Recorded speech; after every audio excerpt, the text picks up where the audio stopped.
What's up, everybody? I'd like to welcome all of you to another episode of Defusing the WMSCOG. Today, we got Shaakira on the show, a next member of the World Mission Society. Shaakira, I'm going to go ahead and give you the floor to allow you to introduce yourself.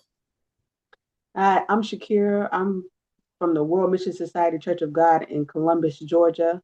Um, and I was a member for a year and some change. Okay, yeah. So a year and some change too long. Like I always say, one day, even 1 hour is too long in that place. So I'm happy to hear that you're out. Looking forward to hearing your story. And actually, we've already kind of did a story, but we had some technical difficulties the last go around. So this time Yeah. we're hoping to do a lot better. But Shakira, go ahead and let's get started. Like, how did you get introduced to the World Mission Society?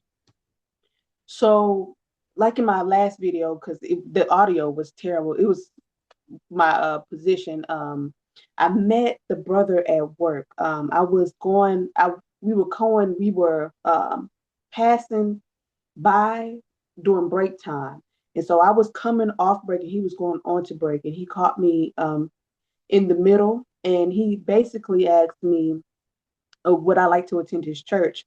And then the first question he asked me was, do you know how God speaks to us? And I was like, yes, in parables. Because at that time I was searching for God because I was estranged from my family, right? And I was living in Columbus by myself because I had just got off duty in Hawaii. So I was coming back from living in Hawaii to Columbus, Georgia.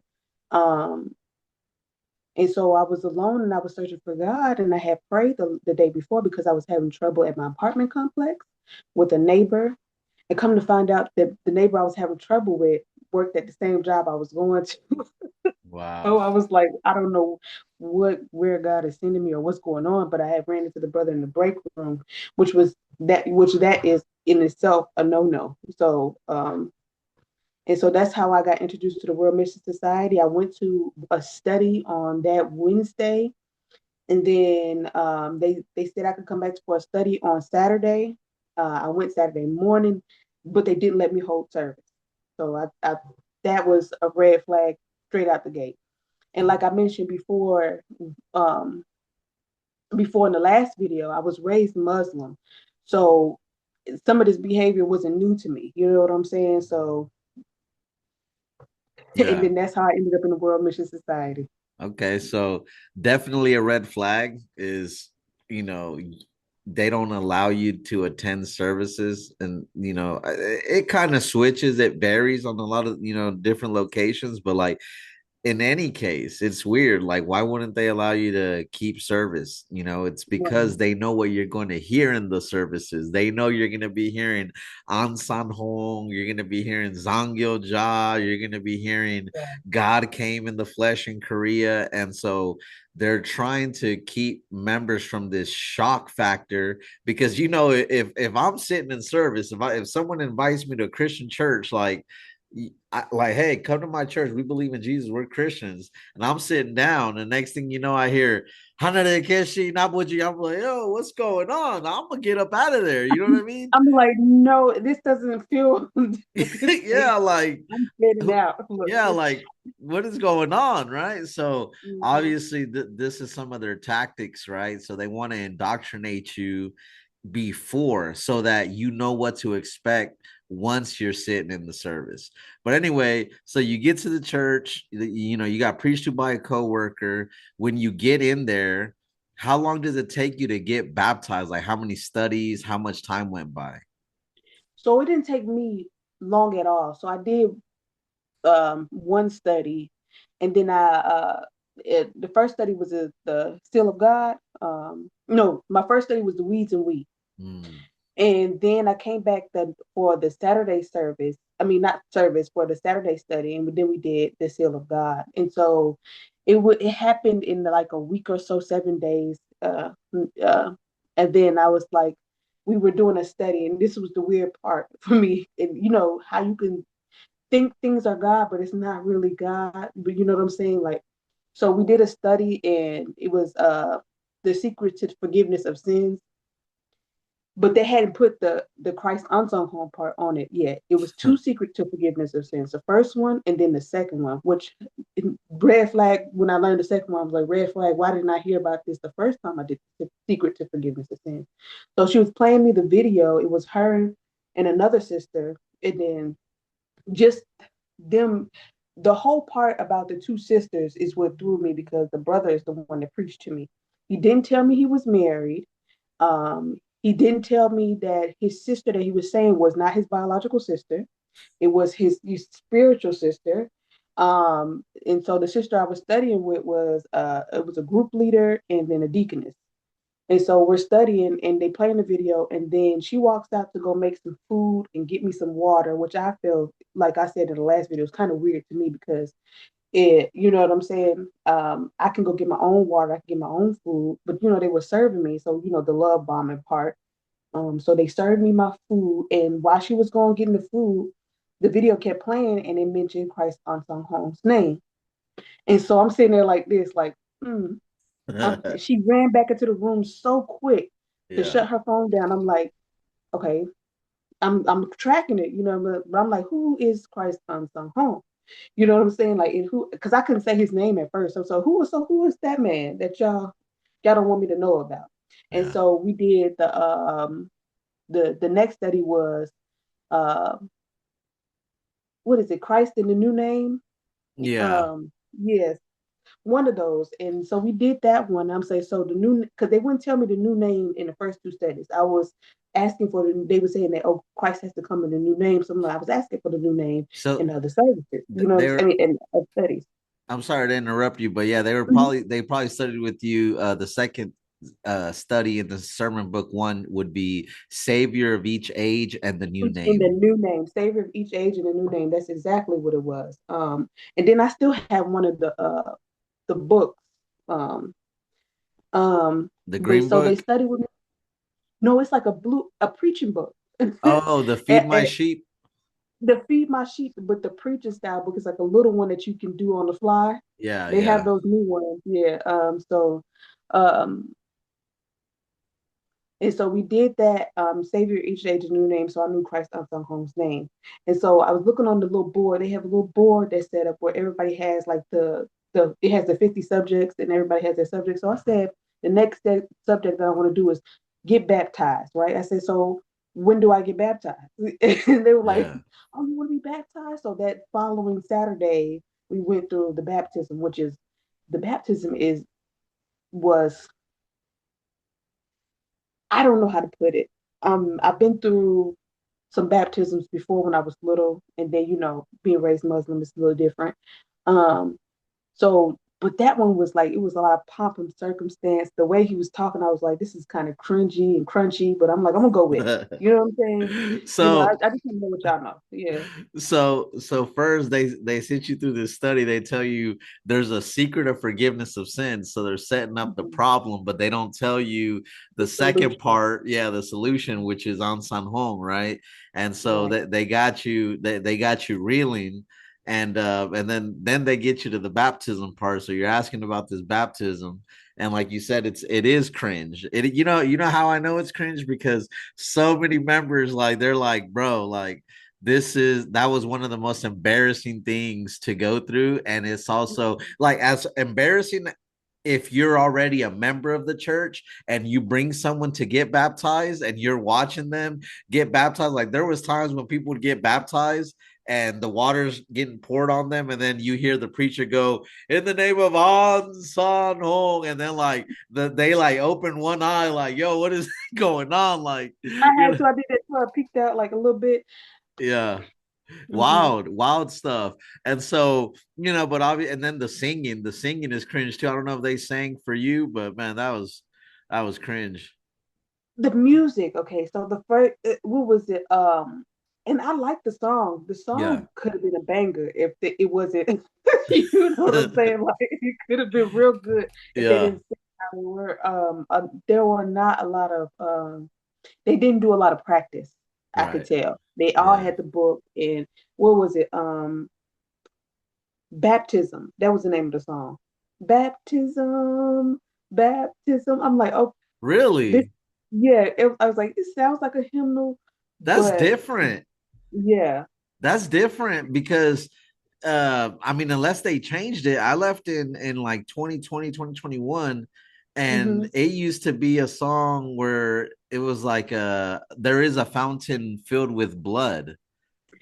That song, they sung me two songs actually. Oh, you got two songs. Okay, Yeah, okay. so I got two songs. Don't know why. I'm not special at anyone. The blood one was kind of cringy because if Christ unsung home did not die on the cross, so why is he talking about the blood? Yeah, That'll be actual Christ to talk about the blood. You didn't yeah, die on the cross, so yeah, why is unsung home talking about the dying like the blood? yeah, If that was the if it was the blood, then we would have already been saved by now. But you talk about to me about Christ unsung home. So why are yeah, we talking about blood? So I'm just trying to but like I said in the first video, I'm just trying to see what they know. yeah, Because what I'm saying, this is getting really juicy to me. You know what I'm saying? I'm trying to yeah, see if y'all are actually who y'all say y'all are. You know what I'm saying? Because maybe I found something, maybe I haven't. You know what I'm saying? yeah, I'm gonna hear you out. That's the best what I can do. yeah, Should have never did that, but what I'm saying, we're here now. yeah. We For sure. So how was it in the beginning? Like obviously you get baptized, that was a whole ordeal in itself, but afterwards, like as you know, time goes on, you're a few weeks in. What's it feeling like in there? so like I mentioned before in the other video, um, the brother that preached to me, they were having tension between the brother and the sister because of me. I did not know the brother's past or what he did before. And I should know what he did before because that's none of my business. And they were telling me things. I'm like, this is none of my business. I do not want this man. This is not what I came here for. I want to hear what are y'all learning? Why are you telling me about this man's business? And so it was tension between me and the sister when I first got there. And one of the sisters came up to me talking about, oh, most of us in here are married. Whoa, never asked you that. You know what I'm Yeah, saying? Y'all don't even sit by each other. We don't even sit by the men. I've been to a mosque before. I know the women and the men are separated, and it's for a reason. You didn't have to tell me that. So it was tension between there, but the love bombing still was going on. So the sister that had problems with her husband, she was very sweet. And, everybody in Zion, they're very sweet, but it, they, they're very sweet. That's what I would say. You know what I'm saying? yeah, And, the the naivete of that they think that I have it that's what blew my mind. Like I'm still I'm I'm still grown. I'm still a grown woman. I know how to conduct myself. You know what I'm saying? But it the first couple of weeks were wonderful. I'm learning. They showed me all of this love. And just it's just it was so much it started becoming fake. You know what yeah, I'm saying? And I could feel it a little bit and it started becoming fake because when you see the new people come in, you don't get as the much love as they're giving you because now they want you to shower that same love that they're giving to you. They want you to give that to somebody else. yeah, And me, like I said, when I grew up, if we are family, you are getting your own food. You are getting your own plate. You know where the water is. I showed it to you when you first got here. So you can go get your own food. You can go get your own plate. And it's just like the God bless you and the God bless you. And then I got a study about why we say God bless you. I'm like, I know why it's a greeting. You know what I'm saying? yeah. It's a that's common sense. If you're saying God bless you, it's a greeting. God bless you. But not every time you see me. Not every time you see me. I'm going to the bathroom. There's no reason why we should be saying God bless you like 55 billion times. Yeah, And so the tension kept building and building and building. And you know what I'm saying? I'm learning, I'm trying to get all the books. That's what I'm trying to do. Like y'all say there are books, I want to get all the books. yeah, And I'm reading all the books and stuff like that. And as I'm going by in the weeks, and the weeks turn into months. And months, you know what I'm saying? It's almost 6 months, 8 months in, and I still don't have all of the books. And I'm yeah, just like, if this was for our salvation and if we were supposed to be learning this to get to heaven, why is it so complicated? yeah, You know what I'm saying? I don't think God works like that. We'll make it too complicated for his children. If he really wanted us, like he said in the Bible, why would he make it this complicated, and he knows that we are simple creatures. Yeah.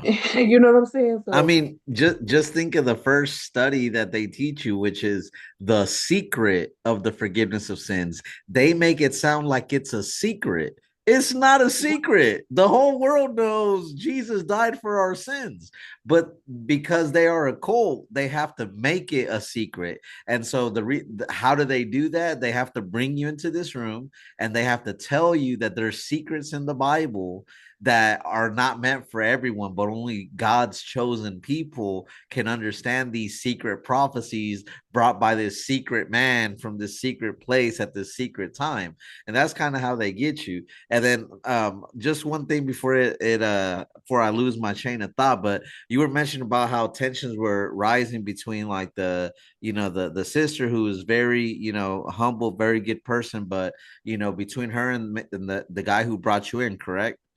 yeah, And I noticed that you said in the beginning like that it was kind of like they were hinting at you that, well, at first you didn't even have any idea that they were married, but that's because no, of what the church does. Like you said, they separate each other. They're not even allowed to. They call themselves brothers and sisters, and that's so weird.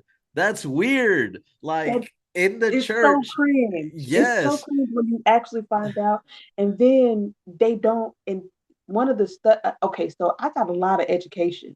I didn't know that getting education was a punishment uh before I left. So I was getting education because getting education means you're learning something. No, I got an education on why the husband and wives don't speak to their wives because it was supposed to be putting all of our focus on father and mother. I'm like, the whole reason for the day is to put focus on father and mother, but they still have children. They still need to interact. We're supposed to be family, but you tell your husband and wife can't. That it's not. So most of the teachings, it would go like at first it would be going like this, and then it'll do like this, Yeah. and it never connected to me. Like you know what I'm saying? It Yeah. never fully for me, and so as I kept going forward, like I said, I mentioned, I kept going forward. I kept having doctrinal problems, like with the doctrine. I'm like, okay, so y'all telling me this. The Bible says this, but Christ unsung home in Jujo Kim. That right? I said that right? Jujo Kim. Yeah. Yeah. First of all, why is he writing a book? I thought it was supposed to be Father's word. Why does he have a book? Yeah. And why is Father's word never matching his word? You know what Yeah. I'm saying? Like it's always going like this. Yeah. And at first I thought it was connecting, but then it started going like Yeah. this. And so the tensions was rising between the brother and the sister, you know what I'm saying? Because they did not need to be married. I mean, honestly, they didn't need really I don't I don't think they need to be married. But the pressure to get married to a brother or sister while you're in the church for that particular Zion was very high because everybody in that Zion was married. So that was the first like I'm like it's a flashing red flag, but I'm like I'm not here for that. You get that in any church, you know what I'm saying, with Yeah. a married couple, you know what I'm saying. So I'm like, okay, because that we're human, you know what I'm saying. But then I Yeah. started getting educations and stuff like that, and they're telling me the one thing I didn't mention in the other video was pow pows. Mm. When a sister told me that I better stop doing something before the deacon gives me a pow pow, I said, "Excuse me." And she was like, "Oh no, it's not." No, then why would you tell me that he would do that? Nobody in here is going to give me a pow pow. What are you talking about? I'm a grown woman. Yeah. Like, and then so So as just time, just a second, Shakira, just to yeah. make this clear to the audience, in your understanding, what was a pow pow in the World Mission Society Church of God? So my understanding of pow pow was an education, a punishment. Like you were going to be ostracized for that day. You had the people were going to, oh sister, you know, sister, please, you know, you just and they will ostracize you. They will Yeah. actually set you to the side and make it, oh sister, you're having a bad day today. I'm not having a bad day. Get your hands off me first Yeah. off. And second of all, nobody's giving me a pow pow. What I just said was common sense, and I'm not understanding like why are we. why are we looking at me like this? You know what I'm saying? Yeah. And I seen it was one particular sister that she would just anything she said or did, she was getting a pow pow. And I'm just like, and then they were like, oh yeah, a lot of churches with the newcomers, a lot of churches go through the, get a lot of pow pow, get a lot of education, but soon they will. I'm Like, why are you talking to me like this? Like, I'm an like adult. What are you talking I'm about? Pow pow. I'm grown. I have a whole job in a whole apartment that I pay for. I'm grown. Yeah. Pow pow. What are you talking about? This is outrageous to me. And then another thing that I mean, it was so like now that I'm looking back on it in hindsight being 2020, a lot of that stuff was it sounded like because I was in the military, it sounded like POW training. Like a lot of the stuff they were saying like, would sound like what you would learn as a POW. You know what I'm saying? Like, oh, Can you um, explain what POW means, please? prisoner of war. Oh That's what a wow. POW is, right? And so when POW training, I can't really get into it too deep. Yeah. But a lot of the stuff that we were learning would be POW training. So like ostracizing people and separating people and punishing people for having opinions and making them focus on one thing, breaking them down and building them up in the Yeah. way that you want them to do. It Yeah. sounds really military, like militant, and like I feel like I'm joining the military all over again, but this military is very much not an okay one. You know what I'm Right. saying? It's not. It's very harmful. You know what I'm Yeah. saying? And so I'm seeing all these things, and I'm still going because I still want to learn. Like I said, I got all of the books in the first 2 months. Well, all of the books that they said were available, and like every time I think I'm done with the book, there'll be another book. I'm like, what? You know, I when are we gonna read the Bible? You know what I'm Right. saying? For the full extent and content. Oh, you have to go through the 50 subjects first. First of all, when I first got here, y'all didn't tell me it was 50 subjects that I had Mm. to learn. When I got to the third subject or third teaching that they said, I'm like, it's 50 of them. I'm like, I'm only on the third one. Like Yeah. Yeah. They got stuff for days. for days, right? And then they so the Sabbath day, my first Sabbath day, I went home my first Sabbath day because I didn't know that you had to stay for all three. And so this was you know what I'm saying? So my first Sabbath, I went home, I went to sleep for the rest of the day. And so the second Sabbath, I noticed that nobody was leaving like at 1 o'clock. You know what I'm saying? Like I did the last time. Or would before the second service, it was the depending on the season, the eight or no, what was it 9 or 10, and then you got your 1 or 2, and then you got your 6 or 7. I noticed that nobody was leaving out of the parking lot. So I asked the deacon, like, nobody leaves after the first service. It's like, no, sister, everyone stays for all three services. That's the part of the Sabbath day. I'm like, but why didn't y'all tell me that the first day when I went home? He said, because you have to be fed like a baby or something, like some scripture about uh I Needing don't milk, remember. Yes, to not solid needing milk. food. It's not solid food, right? I'm Yeah. like, but why would you? Okay, so if the Sabbath day is so important, you would let a new soul miss the Sabbath day. So and then they say missing the Sabbath day, you can get hurt. So you would let me go home and get hurt. Yeah. I'm saying then, but now you telling me I have to stay now that I know. Oh, so, sister, because you didn't know, you didn't have to stay for the first Sabbath day. You are fine. So if you never would have told me I had to stay for the Sabbath day the whole day, I wouldn't have had to stay, right? Yeah. So I asked me that, like, no, sister, that so do I have to stay or don't I? Yeah. And then we got an education on that the next Of course.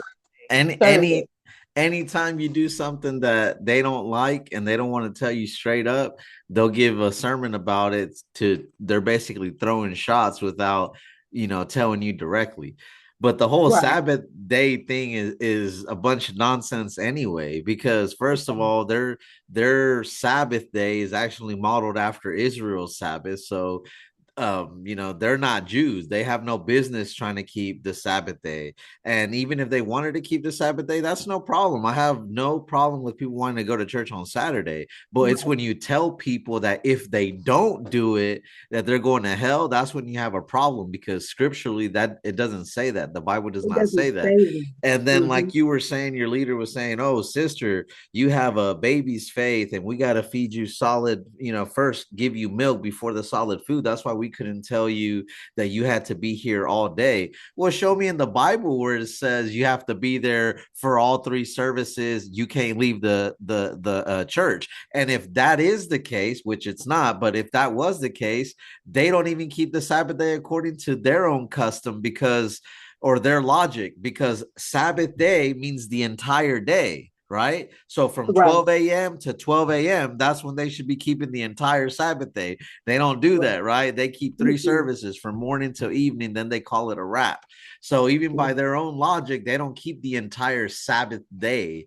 They just keep 3 hours, and then they stay amongst each other throughout that time and do, the church shenanigans. But anyway, continue. Right. And so I'm noticing that. And then so every Sabbath day, something got added on to the responsibilities that we need to do.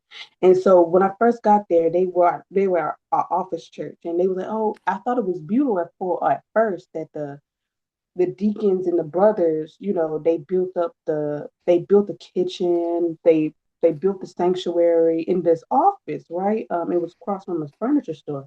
I thought it was so super beautiful, that they would do that, you know what I'm saying?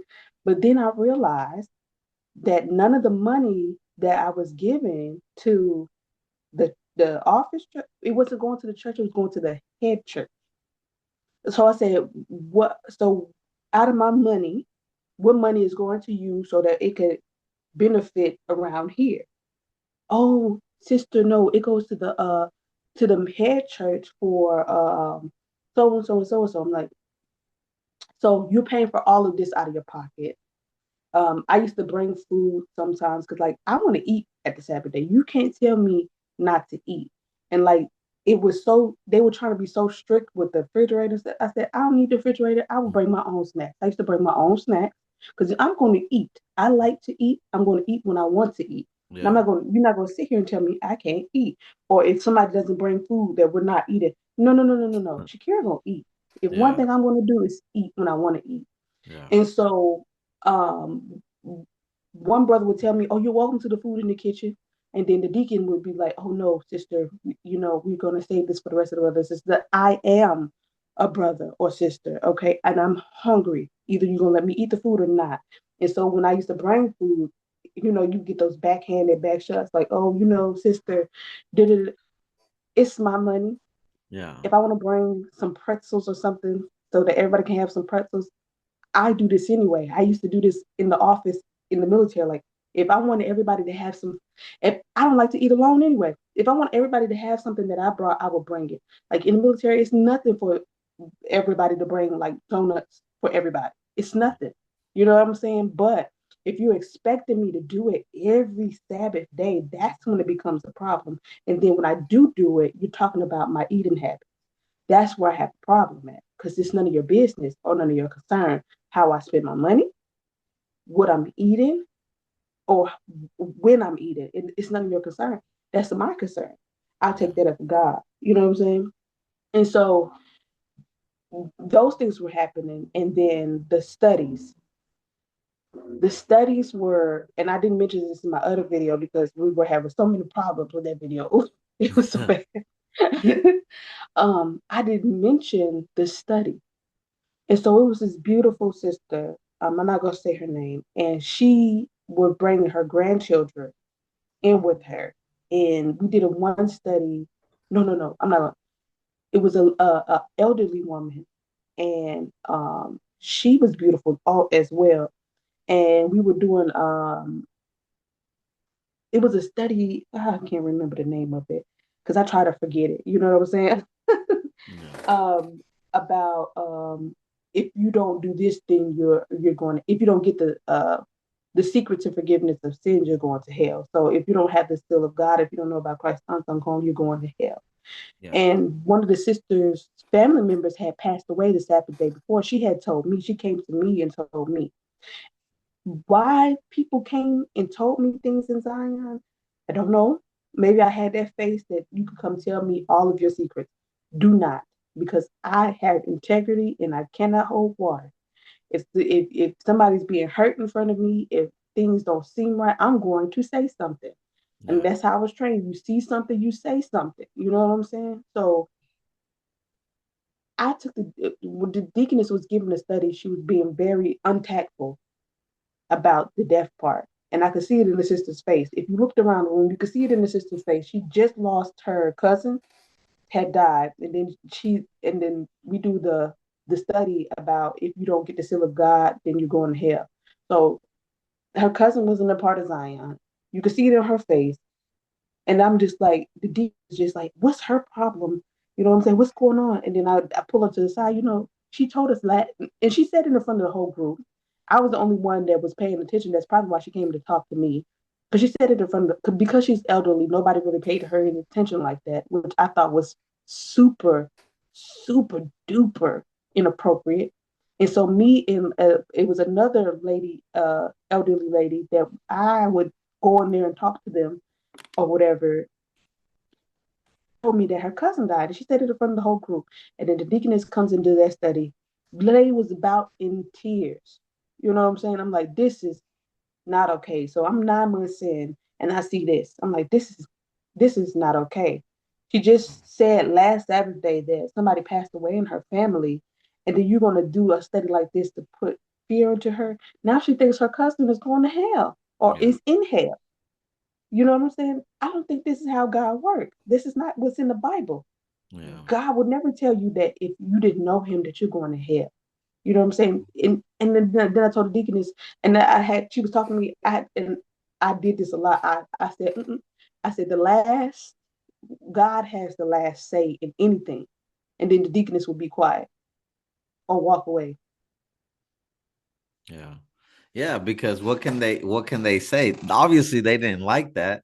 They never like it when a member, interjects into one of their studies or has their own thoughts. They just want you to sit there like a robot. But again, honestly, when the preachers are up there preaching, that's what they are, is robots. They don't care about people's feelings or what's going on at the time. Most of the time they're just trying to get their sermon off, you know what I mean? Right. And that's a problem because it gets sensitive, like you said. In that situation, she had lost one of her family members, and these people are so insensitive. They're just trying to bear fruits. They're just trying to put fear into the people that are already baptized so that they can produce more fruits, and it looks good upon them, but they don't think about the members' feelings. Like I remember hearing sermons where members family had just died, a friend had died, a loved one died, and they're just like, go to the scripture where it's like, well, let the dead bury their own dead. And it's like, what is that? And then like you said about the seal of God, they're like, well, if you don't receive the seal of God, you're not saved. But you have to understand, people of the World Mission Society, or people who are trying to understand how this cult works, they teach that unless you receive the seal of God, you cannot be saved. And if you apply that to like children who's died, you know what I mean, who never, babies, infants, you know what I mean, well, I guess they're in hell too, because they didn't receive the seal of God. They didn't get baptized in An San Hong's name. And so then they have to try to like do these workarounds where they make exceptions, right? But that's another gospel, and so it gets messy. You can't have it both ways, and that's what they try to do when you catch them in something. Like they try to weasel their way out, you know what I mean? But their doctrine is their doctrine. What's in their books is in their books. They teach if you don't keep Passover. They love John chapter 6 verse 53. Unless you eat the flesh of the Son of Man and drink his blood, you have no life in you. So they really believe that. So they have to apply that. If they're going to teach that, then that means everyone, regardless of who they are, if they didn't keep the Passover according to the way the World Mission Society teaches it, then they're in hell. And that's messed up. That's not how God works in the Bible. But anyway, please continue. Right, because God can do whatever he want to do. And then that was my thinking when I heard Christ unsung. I'm like, if God wanted to be a Korean man and live on the in South Korea, and God can do whatever He wants to do. But one thing God would never do is be a hypocrite. Yeah. Never, never be a hypocrite. You have your children suffering while you living in this palace in South Korea.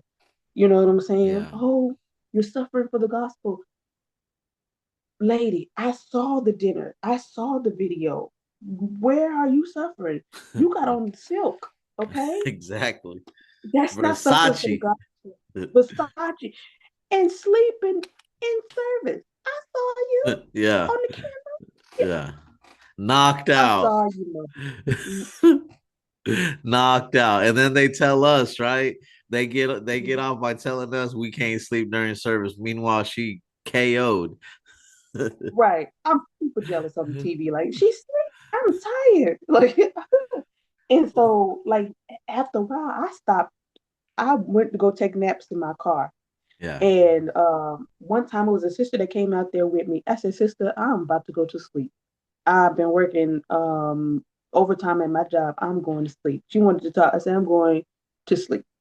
And I think that was I think that was probably why my time was so short in Zion, because I just was not going for none of that stuff in there. You know what I'm saying? Like, Yeah. yeah, this doesn't sound, I'm just, it'll never be me. You know what I'm Yeah. saying? First of all, I can't, I will never, ever do some of the things that I saw. Yeah. Now, I knew I had to leave when I started buying into some of the stuff. Mm. You know what I'm saying? And so it was one. I mentioned this story the last time we did the video about the homeless man, right? Mm. And I saw him, and he wanted to wipe down my windows in my car, but his rags were dirty. So I went to the Dollar Tree to buy him some new rags and some new spray. You know what I'm saying? It was $5. It wasn't even that much money. Yeah. And oh, sister, you shouldn't do those things. The amount of times I wanted to say, excuse my language, shut up. Like, Yeah. don't, you know what I'm saying? Like, don't Yeah. tell me I'm grown. Yeah. I'm really, really grown, actually. You know what I'm saying? Like, you can't tell me not to buy this man new new stuff so he can prolong his business. You should have seen how happy that man was to get the new rags and new rags and new spray so he can make a living. You know what I'm Yeah. saying? And it didn't even that much money. He was only asking for $1. Yeah. You know what I'm saying? And to bless, that's a blessing. To give somebody that, now that is a blessing Yeah. that I would give. Cleaning the toilets at Zion, tithing at Zion, that's not a blessing because it doesn't even go to the people that need it. Yeah. And the deacon and deaconess working, uh, they were working super hard. One time, the deacon almost had a heart attack at Zion. But we supposed Wow. to always, we don't get sick or ill. But the deacon is having a heart attack in Zion because That's his blood crazy. pressure is through the roof. You know what I'm And saying? Trying to keep up and do everything. He was a good person, good man, just uh, entangled with the wrong kind of people. Because when I found out that my tithing money was going over to Korea and not helping the people who needed help, no. And then when they told me that they don't help the homeless, that is the antithesis of what the Bible says in not just in the Old Testament, in the New Testament also. And yeah. then I got an education about being the last command. When God tells you something, that's the last command, and He told you to get to similar. Well, the last command was Jesus told us to love our neighbors, feed the homeless, and do all that. But y'all are doing the opposite, and Yeah. you telling me to do the opposite. Yeah. Now, I was down for your teachings and whatever when it made sense, but this doesn't make any sense. You Yeah. know what I'm saying? At all. Yeah, and it's so telling when you say like you do this good deed, right? That would be applaud in any church, right? And the Bible tells you when you do a good deed, don't even say about the good deed, right?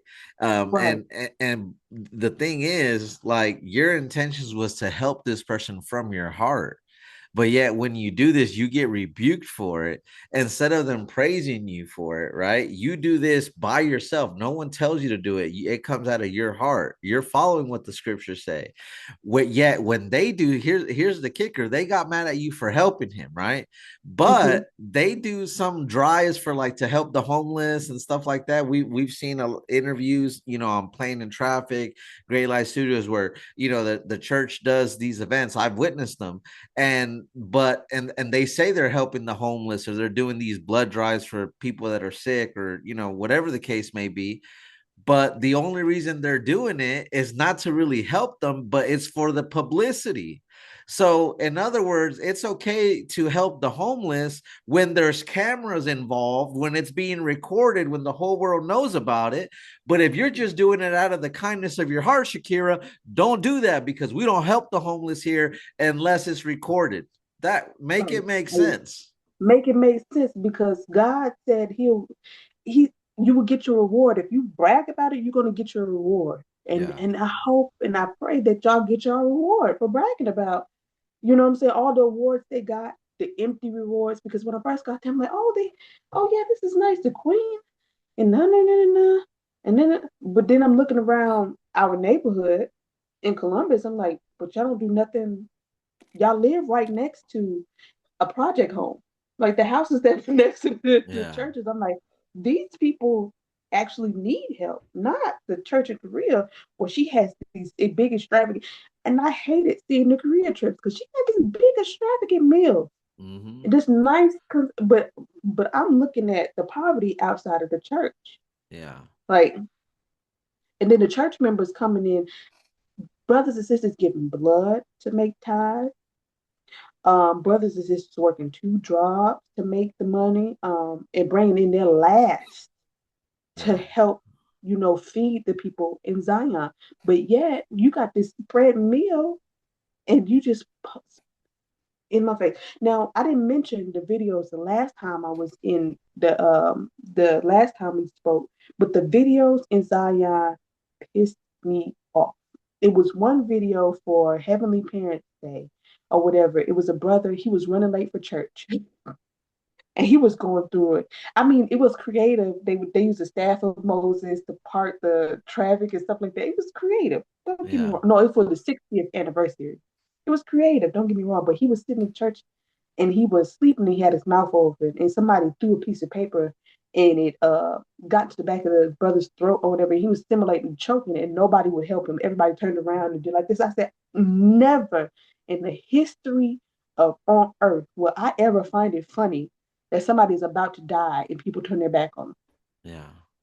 because he's sleeping in service. I thought that video was the cringiest, inappropriate video. I walked out of the video. Yeah. I'm like, this is not something I want to be. I said, that is not funny. They were all like, when he started choking and coughing and being loud, everybody was like, oh no. I'm like, what? This is not funny at Yeah. all. This video is not funny. You know Yeah. what I'm saying? And what is that putting inside the member's head? That it's okay to harm your brother or sister, you know what I mean, as long as they stay awake during service. You know what I mean? Right. Meanwhile, how come they ain't throwing balls at her? She's knocked out in Korea in the service. You know what I mean? Like throw a paper plane, I don't know. I'm just saying Somebody we gotta smoke keep. signal something. Yeah, Yeah. there shouldn't be no favoritism. You know what I mean? Lead by example. That's all I'm saying. But Right, because isn't that what Jesus did? Lead by example, but exactly. you're not being a very good example. Exactly. And then I'm hearing this. Yeah, go ahead. When Jesus is about to get crucified, right? He's praying by himself and he tells his disciples to keep watch. And then when he comes back, he finds them asleep and he rebukes them. He's like, "You guys can't stay up for a little bit while I'm about to go through this whole ordeal. You guys can't even stay up, right?" So he rebukes them Right, for that. And he's the example. What about her? Shouldn't she be held to the same standard if she's God? Makes right, no sense. Make it right. make sense, right? Anyway, Make it make continue. sense. Yeah, and so I'm just looking at the video, and then they're playing the same video of Mother all the time. The only time we saw a new video of Mother was the beginning of the year when I first came, and then when it was another beginning of the year when she was doing Passover. And uh, the okay, so you in these shoes that pinch your feet because you're trying to wear your suits and you're trying to be a good gospel worker or whatever they said. Um, and she is praying an awful long time. And then it has to be translated. And so you're standing up for about 30 minutes with these shoes that pinch your feet, you're sleepy, Yeah. you're hungry because you done fasted, and then you're still not going to eat for the next two services, right? Yeah. And so you're going through all of that. And sometimes you just want to talk about your day. I mean, I was not having a good time in Columbus, Georgia. That is not a good city that I will live in ever again. Like I said, was having trouble with my neighbor. I was having trouble on my job. You know what I'm saying? I was trying to get my schedule where it fits so that I can go to Zion and keep service and go and work. And that wasn't working out. So I gave up on trying to be at Zion every day. I didn't want to be at Zion every day because it was too much drama. I'm Yeah. like, and they were talking about how iron sharpens iron and how it's just what do they call it? Refinement. Oh, sister, this is just refinement. No, she has an attitude, and anybody who has an attitude with me for no reason, I'm trying to figure out why. And I don't Yeah. want to be around those people on my day off. Saturday Yeah. is my day off. You know Yeah. what I'm supposed to be actually resting from the work that I did all week. You know what I'm Yeah. saying? And like I said, I worked in a warehouse. Yeah. And then I'm hearing these videos, father and mother pounded their feet. It was so dramatic, pounded their, went hungry without food. And then I'm seeing the pictures on the internet. Father had birthday cake. He always had a cup in his hand and was Uh-huh. eating something. I'm like, what are you Oh, talking about? and he didn't have no regular birthday cake. That thing was a three-tier birthday cake. I Top never tier. had I'm nothing like that. me neither. You know what I'm saying? My birthday parties was no. I had a Yeah. little sheet cake from Publix and we called it a day. And then swimming in with all his children, his Yeah. biological children. And he didn't have one. He Yeah. had two, he had like five kids in that little swimming pool. I'm like, Yeah. okay, so my next question was why would God come down and have creation with his creation? Yeah. That was another question for me. And I'm just like, this is not okay. And then they made it seem like father and mother in the videos when I was there in 2023. They made it, no, yeah, 2023. They made it seem like father and mother were married. But I found out that Zanjil Ja has her own husband and children. She's been married twice. Yeah. And father he's been married also. And then he did a lot of terrible things. But Yeah. he has his own children. They were never together. But in the videos, it made it seem like father and mother were together. Yeah. So And from what I've heard, let me give a little explanation on that because I actually talked to people in Korea, members of the original church, elder pastors, people that were baptized by An San Hong himself, walked with An San Hong himself, and they're the first ones to admit An San Hong was not the perfect guy. He sinned. And he was 100 1000% not God. Even his own original believers know that. There's even allegations that as far as them being married, the World Mission Society says one thing, but when you look it up online, when you look up the census, when you look up Wikipedia, it never shows that they're married. He was married to never. his wife. He's still buried next to her with in the same the tombstones there and everything. You know who his wife is. If you Wikipedia, if you look at the census in Korea, you see who his wife is. Zhang Gil-ja, on the other hand, had an ex-husband that was part of the church as well, right? And so they're divorced now, but the point is there's no records to show that they were married. You just have to take it upon faith by what they say.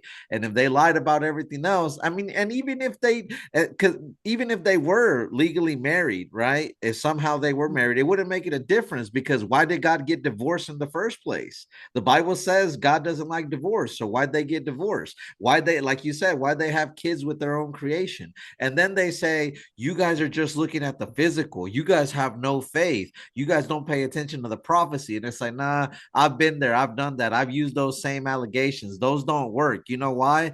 Because it would be one thing if you told me these things up front If you were honest, then I could process it. And if I still chose to believe, that's up to me.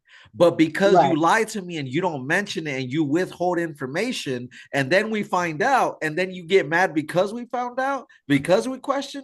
No, that's different. That's withholding That's truth is totally no different different than too. lying. You know what I mean? Right. That's the lie by omission. And that Exactly. is a term, that is a psychology term. So you lying to me by omission. This sounds like a bad relationship to me. Yeah. Like it sounds like a bad boyfriend to me. Like Mm-hmm. you know what I'm saying? You lying to me. You're not telling me all the stories. You're not giving me the full information. You're telling me I have to do all these things for my salvation. There is nothing I could do to get into heaven. There is nothing, it says in the Bible, there is nothing that I could do to win a reward to go to heaven. There's nothing that I can do. So why are you telling me I have to do these things to get into heaven? So Yeah. now you're going against exactly what the Bible says. Salvation is only found through Jesus Christ. That's what the Exactly. Bible says, right? Yeah. But you're telling me the totally opposite of what Jesus said, but you said you are Jesus in the flesh or whatever you say you are, but you're going against what the Jesus who died on the cross was. Now, we watched Passion of the Christ in Zion, and and that was my first time ever watching the movie for real because I never watched the Passion of the Christ when it came out because I was younger back then. I'm like, I don't think I want to see that. You know what I'm saying? Anybody Yeah. get murdered in front of a bunch of people, who wants to see that? You know what Yeah. I'm saying? But when I watched it, I'm like, if that wasn't enough of a sacrifice, what happened to Jesus that time wasn't enough, then there's nothing you could do after that that would make me feel sorry for you. Yeah. I don't care if you walk 37 years. Okay, I got to do 37 years. If Yeah. say I make it to 37, I did that. You know what I'm Yeah. saying? I lived life. I got calluses on my feet. Wow. That's but what Jesus did, what you did could never compare to what he did Never. on the cross. Never. And how dare you say that? Yeah. That was the day when I saw that video of Father walking up the mountain with that thing on his back looking, I'm sorry, excuse me, looking stupid, talking about Yeah. calluses on your neck. Put a towel right there, bro. Yeah. Like Yeah. you could, it's so many things you could do to not have a callus. Because like I said, I worked in a warehouse. I had many calluses. That's because I was being careless with my feet. Yeah. Um, and not wearing insoles and not doing what I was supposed to be doing. Do what you're supposed to do, and you Yeah. won't have that, right? But you Yeah. can never compare what you did to dying on the cross in front of your creation. Your creation is killing you Yeah. on the cross. I You mean, can't compare that. just think about the craziness, right? And what you just said. They're literally comparing this man to Jesus because he carried stones on his back and he supposedly had these sores, these calluses on it, on his shoulders. I'm like, bro, I got literally uncles, family that work construction. They do the same thing he did. So does that qualify them to be the second coming of Christ? Right. It's wild to me, like you said, like there is no comparison, and it's so funny to me because they'll literally sit there and try to compare this man to Jesus and his sacrifice and what he did, what he accomplished on the cross, and they're like, when you call them out on it, you're like, well, why didn't Ansanjon get sacrificed? Oh, brothers, because he was only sacrificed once, according to Hebrews. He was only sacrificed once to take away the sins of many people, so he must appear a second time, not to bear sin, meaning not to be sacrificed, but to bring salvation. Which that verse, I've already broken it down, doesn't mean that he's going to appear a second time in the flesh. But when they say that he's not going to be sacrificed, he's just going to appear to bring salvation, which in their logic is to bring the Passover, then why then, when you go to the church, do they show you a video called Father Sacrifice and say he did sacrifice? Well, which one is it then? Did he not? Is Was he he not supposed to sacrificed? sacrifice, or is he sacrificed? You can't have it both ways. Which You which can't side you have it going to both stand ways. on? You know what I mean? Right. And then one thing I did not agree with, and this was the ultimate thing that made me leave because I did not feel no peace, no rest, was he came to prosper us and to give us life to the full. In Zion, you cannot live your life for the full and prosper if you're continuously telling people they have to sacrifice. And then they'll give you the verse in First Corinthians. First Corinthians, it says, "Love bears all things. Love never fails." I'm not. I can't. I can't. I'm paraphrasing. Where about in Zion does it tell me not to sleep when my body scientifically needs sleep to rejuvenate? Yeah. You telling me not to sleep? Mhm. That sleep is a sin. Where is rest in that? Because Yeah. not only do you have to take care of your physical body to keep your spiritual body go. I mean, to keep your spiritual going. Because if you don't have a physical body, then you're going to be a spirit. You're going to die. Yeah. You And so you got to take care of your body. But you you're know, telling me not to. yeah, and you have a military background. You know, I've heard things like where in North Korea and like other, communist places, like they've used, sleep deprivation as a tactic for A brainwashing. POW tax is a POW. I said, why are we using POW tactics in a church? And this is Yeah. what the deacon, because the last day was the Feast of Tabernacles. I was like, I'm not going to no more services after this. And I told you the nail in the coffin was to see my husband or my husband, because we didn't sign the papers, up there giving the prayer. Now, I didn't mind him being at Zion. Okay, that's fine. But you have a position in Zion. You're giving a prayer. That means they put you back in the same position that you left in, but they are shunning me, telling me that I cannot come back. That was a nail in the coffin. But sorry, I went off on a tangent. But you're telling me, where was I going with this? You're telling me, Let me ask you this, just to kind of while you're regaining your thoughts, but just for the mhm. audience that might have not catched the first interview, could you just briefly explain real quick about like that situation with your ex-husband, how that even played out, like, who they married you Oh, to and everything. okay, no, they didn't marry me to him. I decided to get married to him. Okay, so the backstory for that is how I came to have a husband in Zion. They kept asking me, like, how do you feel about getting married, sister? How do you feel about marriage, sister? I said, I wouldn't know how to treat him. I wouldn't know how to treat him. I wouldn't. Because honestly, I'm still learning and growing. I'm still going to therapy. I'm trying to, get myself into a place where I don't feel that or say that when Yeah. I do meet my partner.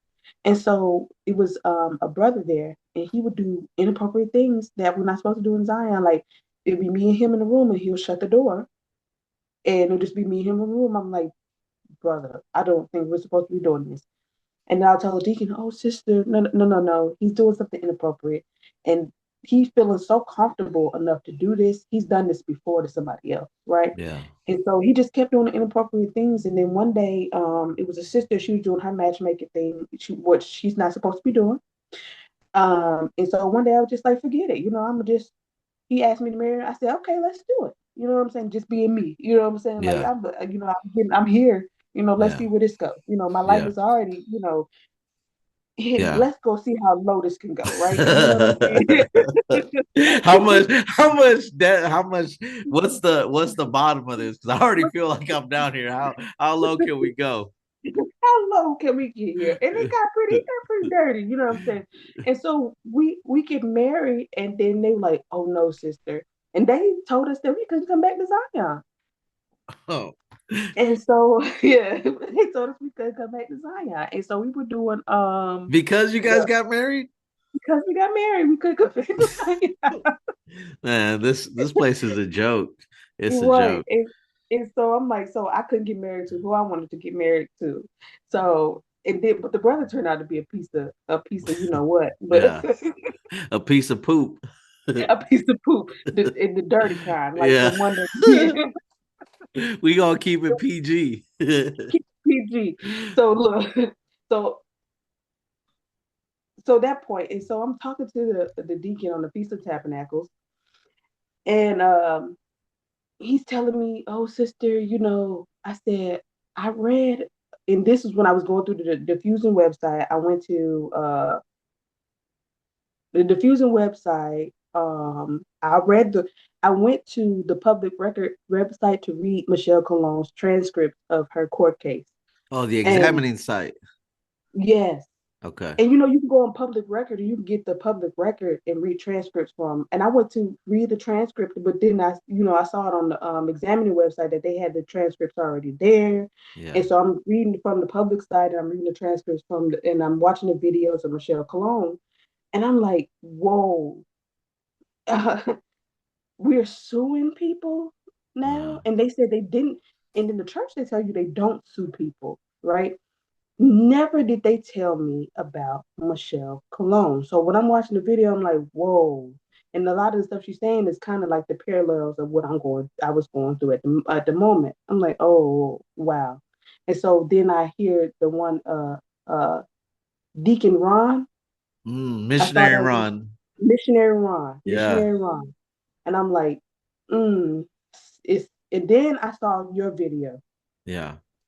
Um, and then I saw your video, and then I'm going through all these videos. And I'm like, this is sounded like POW. What they do, they sleep deprive you. They make it so that when you're sleep deprived, it makes it so that you are in another. It's like you're not delusional. You're like you in another world. You cannot function as a proper human being without sleep. You know Yeah. what I'm saying? It's scientifically proven. Driving sleepy is equivalent to driving drunk. Yeah. Um, they sleep deprive you. They they're fear mongers. Um, all the things that break you down in the military, they are doing to build you back up. Yeah. Mm-hmm. Build Mm-hmm. you back up the way they want to build you back up. Build you back up to the way they want to build you back up. For sure. And so I'm noticing like why are we doing POW tactics, military training inside of a church? And this is the answer my deacon could not answer. I said, why Yeah. are we doing this? He was in the military, he was a Marine. Yeah. Why are we doing this inside of a church? Yeah. He couldn't answer me. He knew. He knew.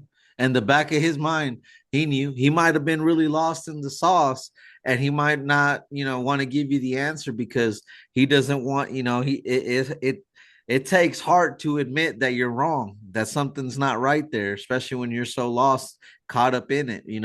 But he knew. I think that Yeah, internally, a lot of members have a feeling, they just suppress it. You know what I mean? Because of the fear mongering, because of the tactics that they use, because they're sleep deprived, because they're full of fear, because they're just thinking about doomsday, because of all the things that's mentioned to them. You know what I mean? So it's easy to get over on the members, but they know deep down. yeah, they know because I knew. And like I Yeah. said, when I started feeling those feelings, like, hold up, I feel like this is wrong. I'm wrong. Yeah. What I'm learning is not right. You know what I'm saying? And you're actually buying into it because you're staying up. You already know the tactics, Shaakira. You already know what's going on, Shaakira. Why are you're wrong? There's something that's wrong. You feel it. You can't go back. And that was God allow me not to go back because I didn't have like I'm looking at everybody's story now and I'm going back and watching the videos because I've like missionary Ron said you're going to become a researcher Yeah. when you first Yeah. get out.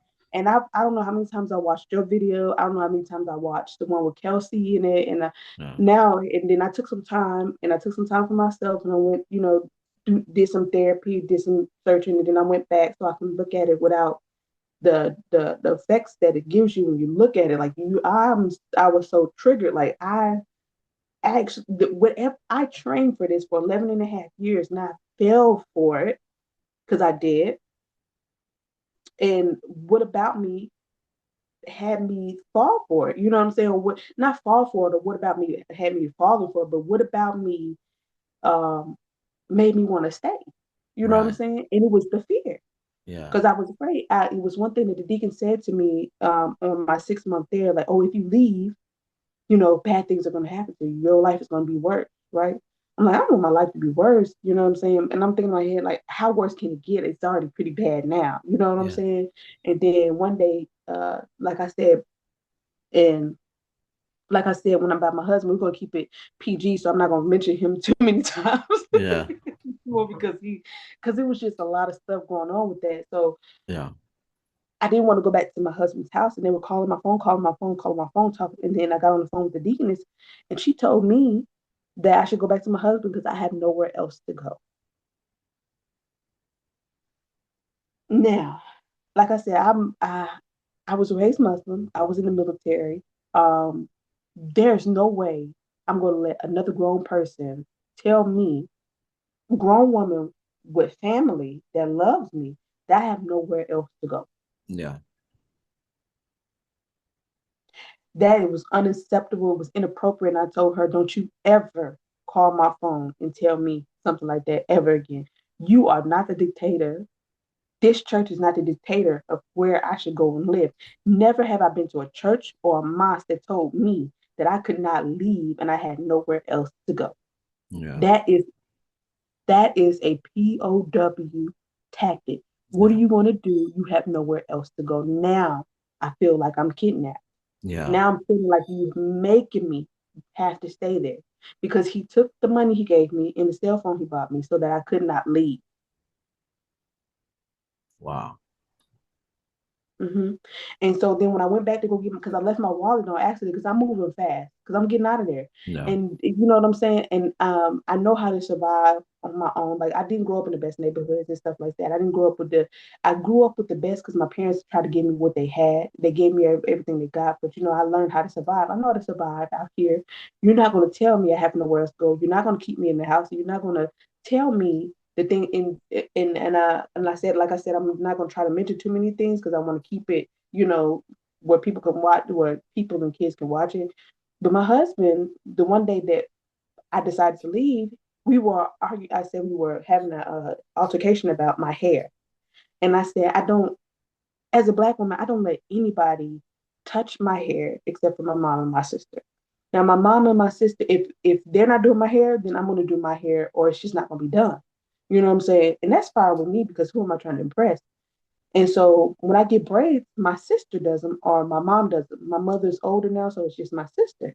Because if you do braids wrong in our hair, you could take out our hair. Many bad things could happen. So I don't just let anybody do my hair. And so I'm saying I'm only live. Atlanta's an hour and 45 minutes away from Columbus. I can drive an hour and 45 minutes away to go get a free hairstyle that my sister said she was giving to me. Now, I usually pay for the hairstyle, but she said if I come back, she will do my hair for free. Yeah. And I know why they try to keep you away from your family because stuff like that will get you back to your family and away from them. Yeah. And so he was like, oh, you're going to have to find somebody in Columbus because you can't go to Atlanta every time you want to get your hair done. First, first and foremost, I don't wear braids like that all the time. Um, and if my sister wants to do my hair, I'm gonna go let my sister do my hair. If you're my husband, you will understand that. Yeah. Oh, and then he told me, you lost your privileges to talk. Be quiet, or something like that. I'm like, Hell no. That's crazy. I, I said, okay, okay. I said, okay. And he said, you need to leave. I'm like, I think he wanted me to beg him to stay or something Yeah. like that. I don't know what you wanted from me. I'm gone. Yeah. I'm gone. No money in my pocket, no nothing. I will figure out a way, but I'm getting the heck out of here. Out the You door. out the door. You will not Yeah. talk to me. And they took his side through everything. Luckily, I had text messages, email, where he said he took my stuff. Now, if I give this to the police, you kidnap me, bro. Yeah. That is you're going to jail if I send these text messages in stuff in here Yeah. through the phone. So what I need for you to do is stop emailing me and stop calling me. Yeah. Oh, I thought you were somebody else. If you thought that, you could stop emailing me and stop calling me and tell the Yeah. truth. Tell Yeah. the truth about what you did. And Yeah. we don't have to go through none of that. But no, it didn't. And then it got that bad. And so I left and that was but I still was attending the church Yeah. online. But my last day is when I saw my husband giving the prayer. Now, like I said, I don't mind him being in Zion. If I would have saw him in Zion with the other brothers, that's fine. But you gave him his title position back as a group leader. But I'm still not allowed to go to Zion. So they punish the victim and the abuser gets to keep his, title, and it almost seems like, a pat on the back. And Right. that's not right, that's It's not right. not. Mhm. And so they did that, which that's fine to do that because, like I said, I was in the military. I know how some of this stuff goes sometimes. You know what I'm saying? That's Yeah, fine. But don't keep calling me. Don't keep calling my phone. Don't keep calling me, asking me, sister, are you okay? Sister, fine. And I'm not your sister because I don't believe in that. You're not my brother or my sister. yeah, You know what I'm saying? Because when all this was going on, you told me you couldn't help me. yeah. Hmm. And who stepped in for you? Your family? Your My real family, family? my real family. When my dad got a message from my husband from my dad was calling my phone because my husband called him, and so my dad was calling the phone like, what the hell is going on? You know what I'm saying? Like, what's going on? Why where's Shaakira? Why is she not answering the phone? Oh, she's fine. She's lying. I was not with you. You don't know where I was because I didn't tell you, and you have my phone. Why did he's asking the question, why does Shakira not have her phone? You know what I'm saying? Like, Yeah, what's going on? Say, Shakira went down to Columbus. She had her car, she had her apartment, and she had her phone. Why do you have her phone and where is she? So for 2 days, my dad didn't know what did. My dad came down to Columbus. My brothers was calling like we on our way to Columbus. Don't even worry about it. He wouldn't give them the address so that I could get home to my family. So I had to go to the library and I walked what 5 miles, no, 10 miles to the library with slippers on, bedroom slippers. Um, and so my dad and my brothers, my family came and got me. So not your Zion family, they didn't do anything. They took me out the signal chat, and I wanted to be out the signal chat because none of them came to my aid or help. yeah, It was one sister that did what she could, but she was still in Zion. You know, she was still trying to, and they tried to excommunicate her too about the stuff that she was going through with her husband. So there was nothing really that she could do. You know what I'm saying? But yeah, none of the rest of the members came to it was my family, the people yeah. they wanted to keep me from. That's who came to help me.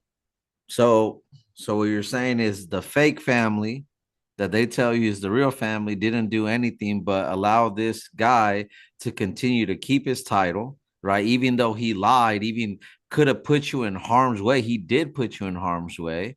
He wouldn't even be honest with your family. And this is the type of people you have leading the prayers, being group leaders. And I mean, that says a lot about, the character of this church, but it also shows the other side, which is even when we neglect our family, even when we get lost in the sauce and we're all in on this cult that doesn't have our back, but when stuff hits the fan, that's when you really see who's really there for you, and the ones that are there for you time after time is your real family. And I hope that the Right. members of this cult realize that if they're watching this video, that your family will always be your family. These people will only Will all use you, and they'll squeeze every drop they can get. And afterwards, they're just going to focus on the next wave of members. So, right. And I put emphasis on that, like, cause like I mentioned in the beginning of the other video, I was estranged from my family. Like I wasn't talking to my family when I first got to Columbus. Like I would talk to my mom and send text me, but we were estranged. We weren't talking like that as close as we were before. We were having our family, tip. But when it was all said and done, they were the people that came and got me, even though we weren't even speaking like that. We yeah. weren't even, communicating like that. But when stuff got hard for me, it was my blood that came and got me, my family that came and got me, not them.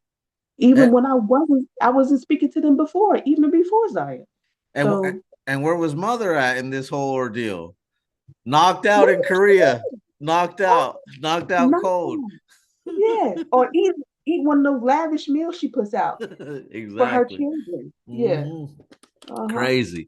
So Eating some kimbap. hey, that one's low key fire. I ain't gonna lie. That dish right there, that's fire. But Shakira, thank you for sharing your testimony. Let's wrap up things with this. If you could give any advice to any current member that could be watching this episode right now, what would you say to them? Like I mentioned in my other video, if you think your family, you think your friends, they're not going to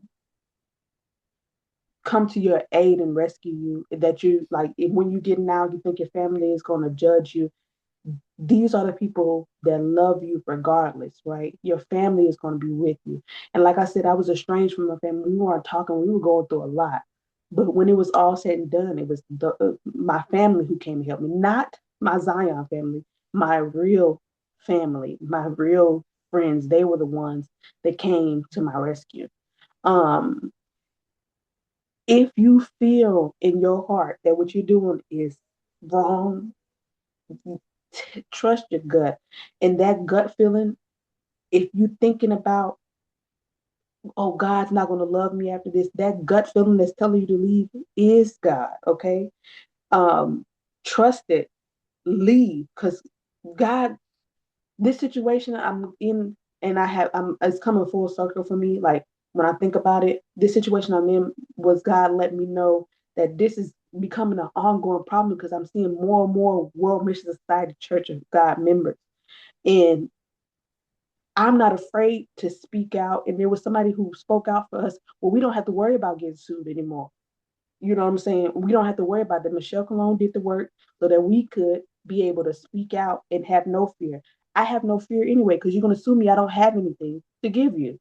You Yeah. know what I'm saying? So you're going to Yeah. sue me anyway. Hey, You're not getting anything. preach it. So, Shout out Michelle Cologne. Shout out Missionary Ron, the ones who mhm. paved the way. And you, Edgar, because like Appreciate it. this right here is something that we need because there are a lot of people that are going to be hurt and by this group of people that don't have your best interest in mind. You need to go to sleep. You need to take care of your body. If you don't take care of your body, right, where will your spirit go?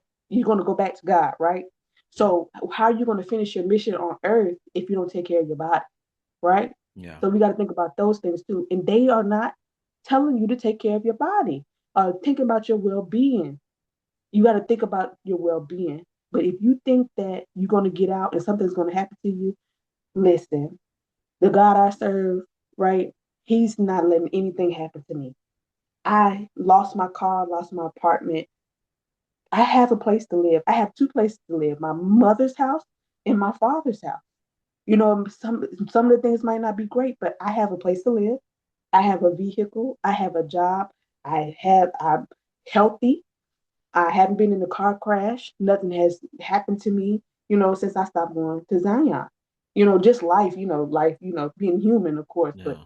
nothing has happened to me where I'm not getting in a car crash. I don't have cancer. You know what I'm saying? And nothing bad is going to happen to you once you leave. But Amen. the guilt that you feel that you're going to have for your family, think about it in this way. God gave you another opportunity to be with your family. So don't think about, oh, I feel so guilty for, the things, but now you have the opportunity to be with your family. Live and be with your family now. Forgive yourself for the things you didn't know. Forgive yourself for the things that you did when you didn't know. Forgive yourself and then move forward with the people that are there. You can't think about you can think about the guilt, you can do whatever you want to do, but forgive yourself for that guilt that you feel when you didn't know, because you didn't know.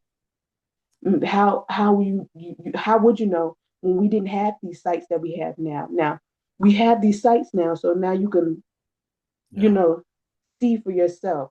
You know what I'm saying? Like the diffusing site, the examining site, all the research that's been done on these groups, all the apologetics and stuff like that you can go do your research. Yeah. You know what I'm saying?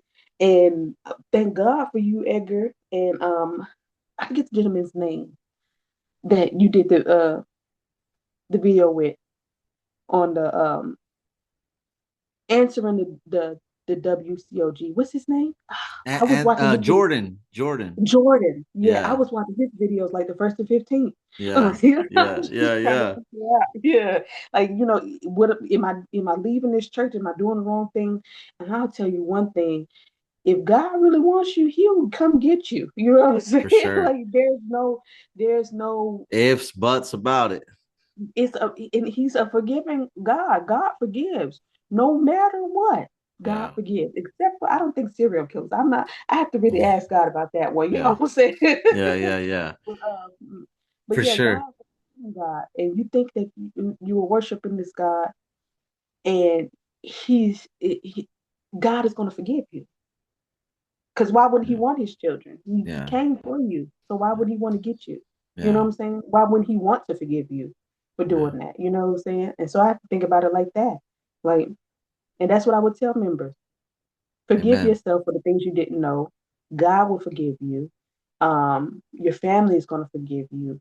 Think about the time you do have with your family, and don't think about the time that and take this as a learning lesson so that you can help somebody else get out before you spend 10 or 20 years in there. You know what I'm saying? Yeah. There Or a you year and a half of the worst year of my. facts.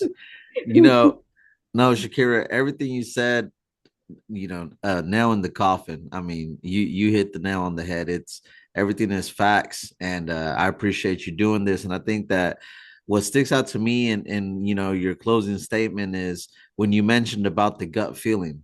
I think that really resonates with me because I was thinking about it as you were saying it, and we say that. I even was talking to a friend of mine. I was talking to Jordan from Great Light Studios, the guy you mentioned, the answering Yeah, the great light WMSCOG. studio.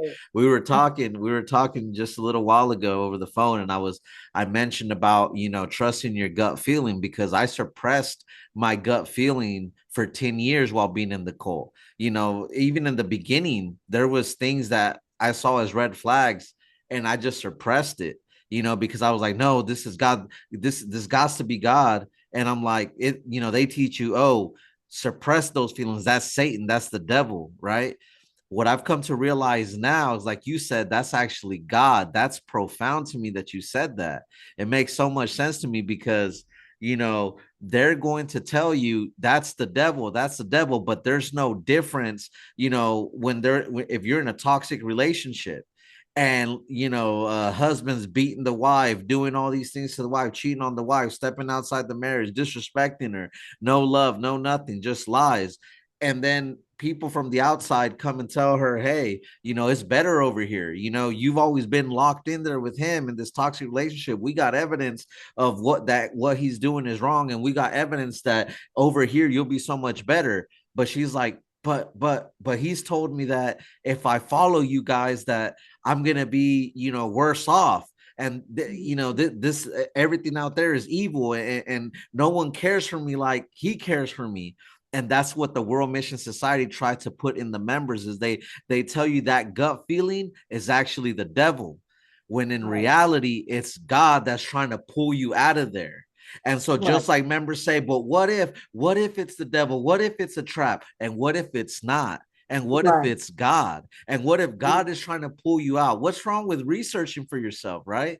right, Because if you find out after leaving, if you step out of the toxic relationship for a little bit and you examine it, all the facts, all the truth that's out there, all the history, and you decide to go back, no problem. All power to you, right? Because if it's the truth, it's going to be the truth no matter what. What are you scared of? right, If you step outside to examine the facts, if it's the truth, you can go right back, no problem. But why don't they want you to? Because they know once you do, it's a wrap. You're going to see all the evidence and you're going to be like, ain't no way I'm coming back into this place. So, right. Shaakira, thank you again for doing this. It was an amazing, amazing testimony. I'm sure it's going to help so many people. And for everyone that's watched this episode, I hope that you found it beneficial. And like I always say, if anybody wants to come and share their testimony, Shaakira is a prime example. And just like all the other people before her that had the courage to come on here and share their story, and every story is powerful. You might be sitting thinking, I have nothing to say, I have nothing to offer. I promise you, if you come on, it's going to help somebody. Somebody's story is going to resonate with your story. And everyone that comes on, there's power in numbers. Yeah, it's a dangerous group, and it Mm-hmm. needs to be exposed. And It we does. offer a safe space for the members to come on and share your side of the story, because I guarantee you, when you leave, if you're doubting, if you're not attending as much, then what they're going to do is they're going to make all kinds of stories about you. They're going to say you're Judas, you're the devil, and this is your Mhm. chance to set the record straight. So that being Right. said, if anybody wants to reach out, everybody wants to share their testimony, just reach out to me. Defusing the Mhm. WMSCOG at yahoo.com. Mhm. That being said, until next time, I hope that Right. you enjoyed this episode of Defusing the WMSCOG.